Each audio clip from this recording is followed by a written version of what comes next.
BJP के 10 तो वहीं एसपी के 2 प्रत्याशियों का निर्विरोध निर्वाचन तय। निर्दलीय महेश चंद्र शर्मा के पास प्रस्तावक न होने से पर्चा खारिज। योगी सरकार पर बरसे अखिलेश, तंज कसते हुए गिनाया कहां कहां है यूपी नंबर 1। युवाओं को पार्टी से जुड़ने की नसीहत दी। रामपुर से सांसद आजम खान को बड़ा झटका, सरकार के नाम दर्ज हुए जौहर यूनिवर्सिटी के 1400 बीघा जमीन, यूनिवर्सिटी को टेक ओवर करने की मांग। पूर्व मंत्री और कांग्रेस नेता नसीमुद्दीन सिद्दीकी और राम अचल राजभर भगोड़ा घोषित। एमपी एमएलए कोर्ट ने संपत्ति कुर्क करने के आदेश दिए। वेब सीरीज तांडव को लेकर बढ़ती जा रही संतों की नाराजगी, महंत नरेंद्र गिरी बोले जानबूझकर किया हिंदू देवी देवताओं का अपमान।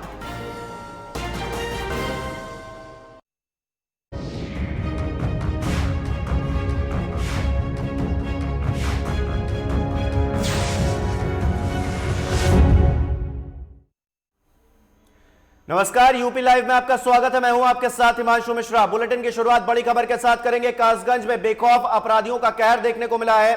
दिन दहाड़े 10 साल के मासूम का अपहरण किया गया है। अपहरणकर्ताओं ने 40 लाख की फिरौती की मांग की है। रकम न देने पर मासूम की हत्या की धमकी। घटना के बाद पुलिस प्रशासन में हड़कंप मच गया है। थाना सिड़पुरा क्षेत्र के पिथनपर गांव का मामला यह बताया जा रहा है, जहां पर दिन दहाड़े अपहरण कर लिया गया है और अपहरण के बदले 40 लाख की फिरौती मांगी जा रही है। इस वक्त की बड़ी खबर कासगंज से, जहां पर दिन दहाड़े 10 साल के मासूम का अपहरण किया गया है। अपहरणकर्ताओं ने 40 लाख की फिरौती की मांग की है। रकम न देने पर मासूम की हत्या की धमकी भी दी गई है और घटना के बाद पुलिस प्रशासन में भी हड़कंप मच गया है।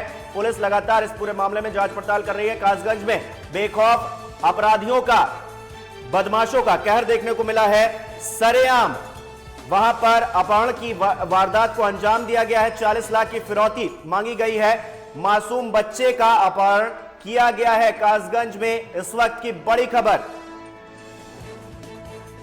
तो कासगंज से इस वक्त की बड़ी खबर, जहां पर बेखौफ अपराधियों ने, बेखौफ बदमाशों ने दिन दहाड़े 10 साल के मासूम का अपहरण कर लिया और एक तरह से लॉ एंड ऑर्डर को, पुलिस को चुनौती दी है। दिन दहाड़े 10 साल के मासूम का अपहरण किया गया है। अपने आप में ये बहुत बड़ी खबर। और इसी खबर पर हमारे साथ आयुष जुड़ गए हैं। आयुष, दिन दहाड़े 10 साल के मासूम का अपहरण कर लिया जाता है और पुलिस प्रशासन, या फिर यूं कहें कि पुलिस देखती रह जाती है, कुछ भी नहीं कर पाती। क्या जानकारी मिल पा रही है? निश्चित तौर पर हिमांशु, एक बड़ा मामला है। यहाँ पर बदमाशों की पुलिस को खुलेआम चुनौती दी गई है। यहाँ पर पूरा मामला सिरपुरा थाना क्षेत्र के पिथनपुर गांव का है। उन्होंने 10 साल के मासूम को अपहरण कर लिया, जिसके बाद परिजनों से उन्होंने फिरौती की मांग की है। इस पूरे मामले में 40 की फिरौती परिजनों से मांगी है, जिसके बाद इस पूरे मामले की जानकारी तो पुलिस अधीक्षक मनोज कुमार पर पहुंचे, जहां उन्होंने पीड़ित परिजनों से इस पूरे मामले में मुलाकात की है और जल्द ही जल्द मासूम की सकुशल घर वापसी करने का आश्वासन उन्होंने दिया है। लेकिन हिमांशु, एक बड़ा मामला यह है कि यहाँ पर दिन दहाड़े पुलिस को इतनी बड़ी चुनौती दे दी जाती है। दिन दहाड़े अपहरणकर्ता एक 10 साल के मासूम बच्चे को दिन दहाड़े अपहरण कर ले जाते हैं और पुलिस आंखों के सामने खड़ी हुई तमाशा देखती हुई नजर आ रही है। जब ये अपहरण हुआ उस वक्त क्या बच्चा अकेला था जिसकी वजह से उसका आसानी से अपहरण कर लिया गया, या फिर उसके साथ कोई और भी मौजूद था? देखिए हिमांशु, अगर बात करें प्राप्त जानकारी की, तो प्राप्त जानकारी के अनुसार बच्चा अपने घर से खेत की तरफ जा रहा था। वो बच्चा अकेला ही था, जिसके बाद उसका अपहरण कर लिया गया। वहां अपहरण करने के बाद अपहरणकर्ता उसे अपने साथ ले गए, जिसके बाद परिवारजनों पर एक फोन आता है जिसमें 40 लाख की फिरौती की मांग की जाती है। अभी फिलहाल पूरे मामले में पुलिस जांच कर रही है। कहां से ये फोन आया था, इस पूरे मामले को ट्रेस किया जा रहा है। जी हिमांशु। परिजनों का क्या कहना है इस पूरे मामले पे? क्या कोई है जिस पर शक है परिजनों को कि उसने अपहरण किया हो सकता है?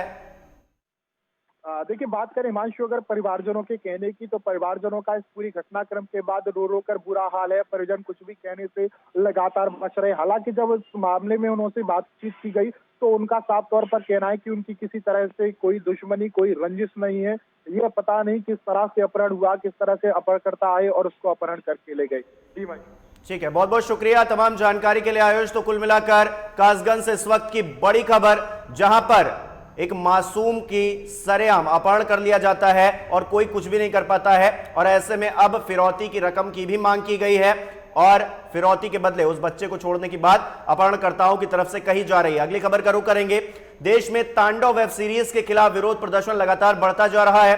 वहीं इस मामले पर अखिल भारतीय अखाड़ा परिषद ने भी गुस्सा दिखाते हुए अपनी बात रखी है। अखाड़ा परिषद के अध्यक्ष महंत नरेंद्र गिरी ने कहा है कि योगी सरकार ने तांडव वेब सीरीज के निर्देशक अली अब्बास जफर के खिलाफ मामला दर्ज किया और गिरफ्तारी के लिए टीम भेजी, लेकिन सनातन धर्म के साधु संत और हिंदू समुदाय के लोग माफ नहीं करेंगे।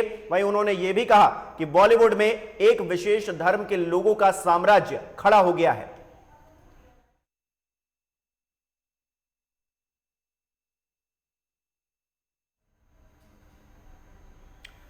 वहीं कोरोना के खौफ से लोग अभी उबर भी नहीं पाए, तो वहीं बर्ड फ्लू की आमद की दहशत ने लोगों को खौफजदा कर दिया है। देश के कई हिस्सों में लगातार पक्षियों की मौत के मामले सामने आ रहे हैं। कुछ ऐसा ही उन्नाव में भी देखने को मिला है, जहां पर एक साथ करीब 1 दर्जन बतखों की मौत से हड़कंप मच गया है। दरअसल अचलगंज थाना क्षेत्र के हडहा गांव के एक तालाब में बतखों का एक झुंड रहता है, जिसमें से 1 दर्जन की अचानक ही मौत हो गई और बाकी के बची हुई बतखों की हालत भी गंभीर बताई जा रही है। इस घटना के बाद लोगों में दहशत फैल गई है। सूचना पर मौके पर पहुंचे चिकित्सा विभाग की टीम ने बतखों के शवों को कब्जे में लिया है और पोस्टमार्टम के लिए भेजा है। वहीं बीमार पड़े बतखों के सैंपल जांच के लिए बरेली भेजे गए हैं। देखिए, जनपद में बर्ड फ्लू के लेके पूरी तरीके से अलर्ट मोड पे प्रशासन है। कल अचलगंज थाना क्षेत्र के पास एक तालाब में कुछ बतख की मरने की सूचना प्राप्त हुई थी। तत्काल वहां पर पशु चिकित्सा की टीम को भेजा गया। उनके द्वारा 3 बतखों की सैंपलिंग की गई है और उनको IVRI बरेली उनकी फर्दर टेस्टिंग के लिए भेजा जा रहा है। और पूरी तरीके से हमारी टीम बर्ड फ्लू को लेके सतर्क है और कहीं किसी प्रकार की कोई सूचना आने पर त्वरित कार्रवाई की जाती है। आज सुबह हम सभी लोगों ने 10-12 बतख पक्षी मृतक पाए देखे, जिसकी सूचना चिकित्सा अधिकारियों को दी गई, जिनकी टीम आ करके बर्ड फ्लू के मद्देनजर देखते हुए उनको ले जा करके सैंपलिंग के लिए भेज दिया है। वहीं सिद्धार्थनगर जनपद के इटवा थाना अंतर्गत ITI के निर्माणाधीन भवन के प्रथम तल से 16 वर्षीय छात्र का शव बरामद हुआ। उसकी धारदार हथियार से गला रेतकर हत्या कर दी गई है। मृतक इटवा स्थित माता प्रसाद जायसवाल इंटर कॉलेज में 11वीं कक्षा में पढ़ता था, जो कि कल से ही गायब था। देवरुआ थाना क्षेत्र के पचमोहनी का रहने वाला विकास गुप्ता नाम का छात्र सोमवार को विद्यालय में पढ़ने के लिए गया हुआ था। पढ़ाई खत्म होने के बाद वो घर आया और फिर 3:30 बजे वह अपने घर से किसी काम के लिए बाहर निकला, तो फिर घर वापस नहीं पहुंचा। जिसके बाद खोजबीन करने के बाद जब उसके सामने उनके बेटे की लाश दिखी तो उनके होश उड़ गए। फिलहाल पुलिस ने शव को पोस्टमार्टम के लिए भेज दिया है और मामले की तफ्तीश कर रही है। क्या हुआ था, कहाँ वो गया था, लाश मिली है आज लाश मिली। कल वो शाम वहाँ स्कूल में पढ़ने यहाँ से पढ़कर गया, घर गया तो खेती बाड़ी का कुछ काम किया है, खेती बाड़ी का काम किया कुछ, तो उस लड़के ने थक गया तो उसने कहा कि माँ हम जा रहे हैं टहलने। अब रोड पे आया, वहाँ से क्या हुआ क्या नहीं उससे आगे कुछ नहीं। शायद यह बात अभी नहीं आए हैं, इम्तिहान दे के गए हैं। गए खेते में तो कहीं की अम्मा हम जाए थे कामे, अब्बा आई थे, तो हम कहने बाबू कहाँ जात हो कामे, तो हर काम के कही दे थे सबके तू करे जात हो। तब कहा था अब्बा आई थे अम्मा, तो हम नाई खुद दो तीन भैया हम कह दिए तो ना दूर से आवा गहा पढ़ के तो मर जाए घूमी टहरी रहा जो इतना कही के निकल आए हैं। अब हम आए के घर देखे नाई रहे, चली गए बाजार गए, तभी अरे लागे खा खती की कहाँ गए। साहब कल यहाँ रहा परीक्षा दी थी स्कूलों में, वो परीक्षा दे के घर गया है। घर पे 2 बोझ लाही ढोगला है, लहिया ढोक बाद में कहीं से कि हम जाए थे चौरा टहरे, वही निकला, उसके बाद फिर वापस नहीं को। अच्छा, जब रात में घर नहीं पहुंचा तो रात भर हम लोग फोन इधर सब लोग यहाँ फ़ोन किए ना, कहीं पता नहीं लगा, तो उसके बाद सुबह ही हल्ला हुआ। तो आप लोग यहाँ आए तो मालूम पड़ा कि हम आए तो देखे गला कटा हुआ है। आज सुबह 10:30 बजे इटवा थाना क्षेत्र के अंतर्गत नवनिर्मित ITI कॉलेज में अज्ञात 100 बच्चे का जानकारी दी गई। मौके पर पहुंचकर स्थानीय पुलिस द्वारा शिनाख्त कराई गई। थाना ढबरुआ के विकास गुप्ता उम्र लगभग 16 वर्ष के रूप में शिनाख्त हुई। परिवारीजन के साथ मिलकर के और आगे की जानकारी प्राप्त कर विधिक कार्रवाई की जा रही है। पंचायतनामा भरकर शव को पोस्टमार्टम के लिए भेजा जा चुका है। मौके पर शांति व्यवस्था है। और अनिल हमारे साथ जुड़ गए हैं इसी खबर पर। अनिल, ये क्या है पूरा मामला? 11वीं के छात्र का शव मिला है, क्या जानकारी मिल पा रही है? हाँ जी, बताना चाहूंगा कि मामला सिद्धार्थनगर जिले की इटवा थाना क्षेत्र का है। आज सुबह 10 बजे के लगभग माता प्रसाद ITI की निर्माणाधीन भवन में जब मजदूर काम करने के लिए पहुंचे तो उन्होंने देखा कि एक कक्ष में एक शव पड़ा हुआ है जिसमें गला कटा हुआ है। आनंद फानन में मजदूरों ने तुरंत इसकी जानकारी पुलिस को दी। मौके पर पहुंची पुलिस ने तुरंत इसकी जांच पड़ताल में जुट गई। साथ ही जो भी वहां पे इस बात की चिंता फैलते ही भारी संख्या में लोग पहुंच गए। उन लोगों से इस मृतक की शिनाख्त करवाने की कोशिश की तो पता चला कि इस युवक का नाम विकास गुप्ता है, जो कि 11वीं का छात्र है और माता प्रसाद इंटर कॉलेज में पढ़ता है। बीते कल ये परीक्षा देके अपने घर पहुंचा था। उसके बाद अपनी माँ से ये कहकर निकला था कि अभी मैं कुछ देर में लौट आऊंगा, लेकिन ये रात में लौटा नहीं। रात भर इसके परिजन इसको खोजते रहे, ढूंढते रहे, फोन से सारे रिश्तेदारों के यहाँ और दोस्तों के यहाँ पता करते रहे, लेकिन कुछ ऐसी जानकारी मिल नहीं पाई। सुबह जब इसकी शिनाख्त हुई, जिसके बाद इसके परिजनों को सूचना दी गई। सूचना के बाद परिजन आए, उन्होंने पहचान की कि हाँ ये इन्हीं का पुत्र है। फिलहाल पुलिस ने शव को पंचनामा भरकर पोस्टमार्टम के लिए भेज दिया है। जी अनिल, पुलिस का क्या कहना है इस पूरे मामले पर? क्या पुलिस को कोई लीड मिल पाई है इस मामले से जुड़ी हुई कि कौन हो सकता है जिसने इस घटना को अंजाम दिया? जी, अभी तक पुलिस के हाथ बिल्कुल खाली है। परिजनों का भी ये कहना है कि नहीं, उनकी किसी से दुश्मनी नहीं है, कहीं कोई ऐसी रंजिश नहीं है। अब ऐसे में ये घटना बेहद ही संगीन है और इसके पीछे इसका खुलासा तो तभी हो पाएगा जब इसके आरोपी पकड़े जाएंगे। इसकी जांच के बाद ही इस बात का खुलासा हो पाएगा। ठीक है अनिल, आप लगातार नजर बनाए रखिएगा खबर पर, हम आपसे ताजा अपडेट लेते रहेंगे। तो एक बच्चा जो कि 11वीं कक्षा में पढ़ता था, 11वीं का छात्र था, उसकी अब हत्या हो गई है। किसने की हत्या, कैसे हुई हत्या और किन कारणों से हुई है, पुलिस तलाश कर रही है, जांच पड़ताल कर रही है, कह रही है कि जल्द ही खुलासा किया जाएगा। यहाँ पर एक छोटा सा ब्रेक, फौरन नजर होता है।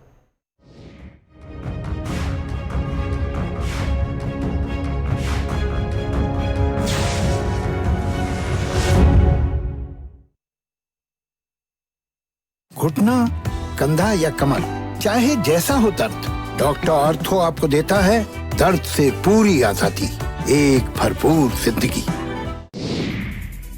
बॉलीवुड की हर खबर, फिल्मी सितारों का सफर, कंट्रोवर्सी से लेकर गॉसिप तक, लिंकअप से लेकर ब्रेकअप तक, देखिए हर हलचल बॉली तड़का में हर रोज दोपहर 12:30 बजे सिर्फ लाइव टुडे पर। वारदात की तह तक होगी पड़ताल, जुर्म की हर दास्तां होगी बेनकाब, हर अपराधी का होगा पर्दाफाश। देखिए क्राइम फाइल्स सोमवार से शनिवार रात 10:30 बजे सिर्फ लाइव टुडे पर।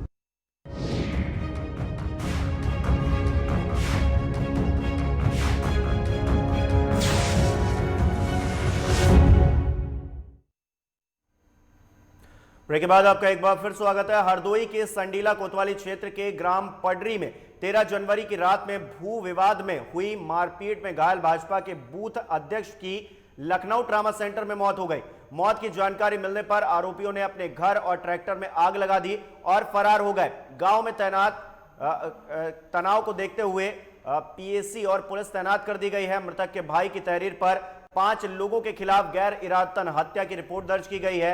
शव का पोस्टमार्टम लखनऊ में कराया गया है। थाना संडीला के ग्राम पडरी में 13 तारीख को दो पक्ष सुरेंद्र और शिव कुमार, इनमें मारपीट हुई थी। पुलिस ने सुरेंद्र की तरफ से इसमें 6 लोगों के खिलाफ अभियोग पंजीकृत किया था, जिसमें रामचंद्र भी थे। रामचंद्र चूंकि घायल थे, ये सीधे CSC गए और वहाँ से सीधे ट्रामा सेंटर रेफर हो गए थे। जहां पर कल उनकी डेथ हो गई है। पुलिस ने इस संबंध में रामचंद्र जो मृतक है इनके भाई की तहरीर पर 5 लोगों के खिलाफ राजेंद्र सुरेंद्र आदि 5 लोगों के खिलाफ मुकदमा पंजीकृत किया है। इनके अरेस्टिंग के प्रयास पुलिस द्वारा जारी हैं।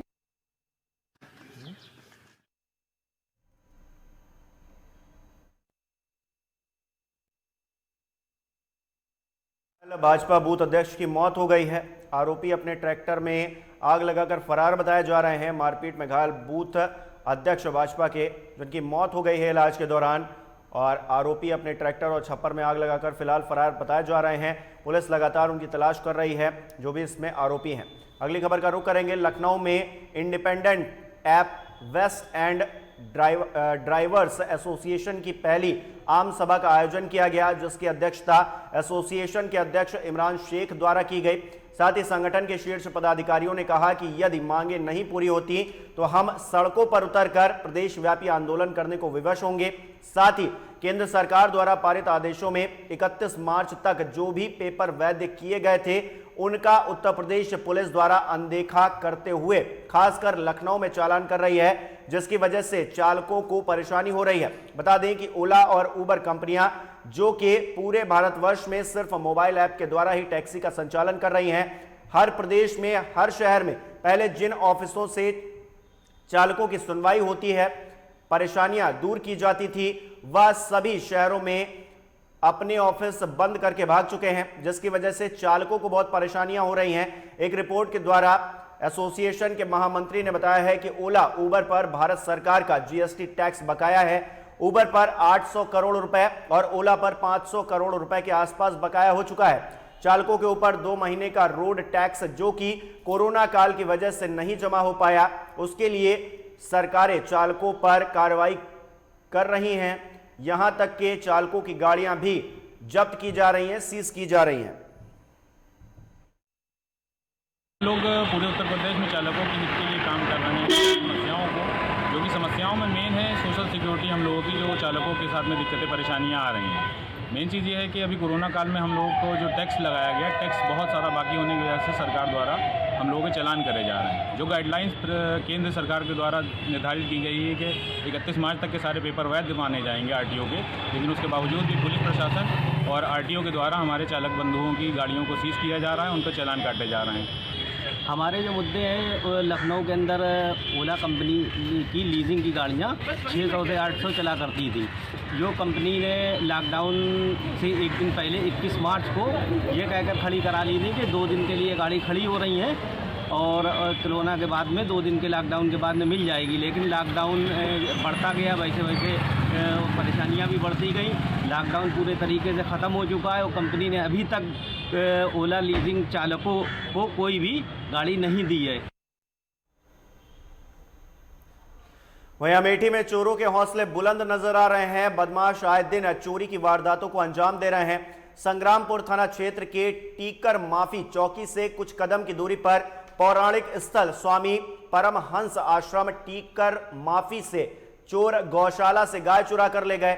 चोरों ने मंदिर परिसर में चोरी की बड़ी वारदात को अंजाम दिया, जिसमें स्वामी परमहंस की चरण पादुका, चांदी के सिक्के और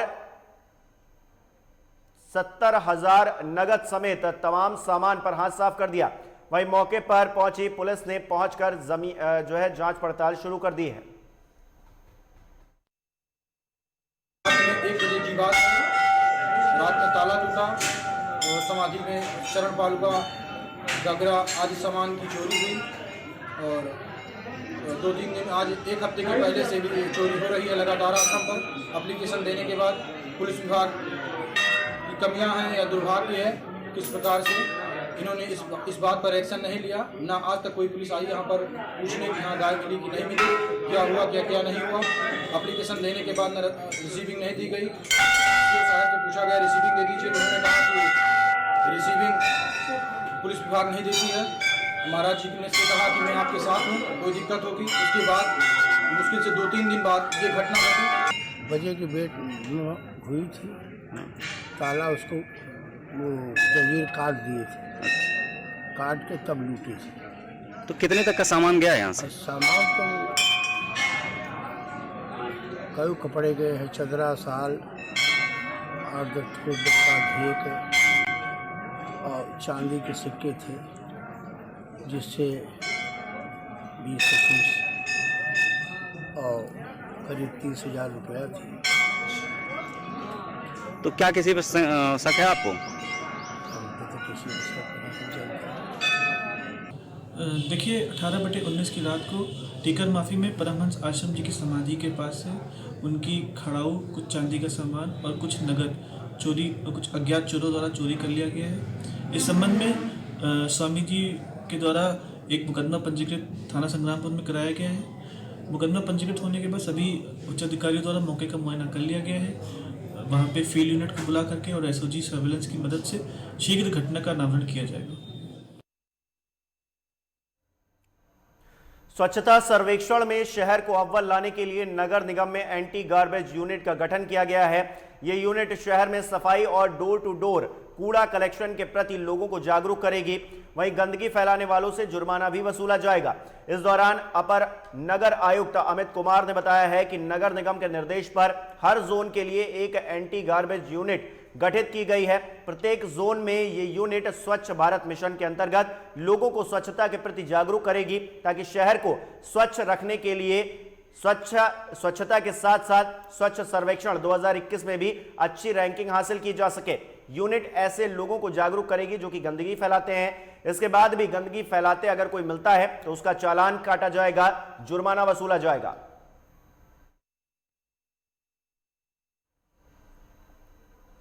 वहीं लखनऊ के नगर निगम जोन 6 में लोक मंगल दिवस मनाया गया। बताया जा रहा है कि जोन 6 में माह के तृतीय मंगल को ये मनाया जाता है लोक मंगल दिवस, जिसमें जोन 6 की समस्याओं को निस्तारण करने के लिए जो है ये मनाया जाता है।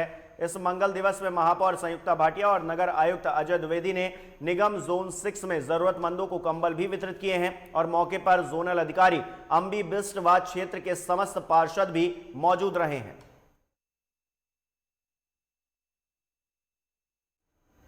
सीतापुर, बलरामपुर और रायबरेली के युवा नेताओं को समाजवादी पार्टी की सदस्यता दिलवाने के साथ ही सपा के राष्ट्रीय अध्यक्ष अखिलेश यादव ने कहा है कि युवाओं का पार्टी में शामिल होना उत्साह की बात है। यह दिखाता है कि युवा समझ रहा है कि केंद्र व राज्य की भाजपा सरकार लगातार उन्हें निराश कर रही है।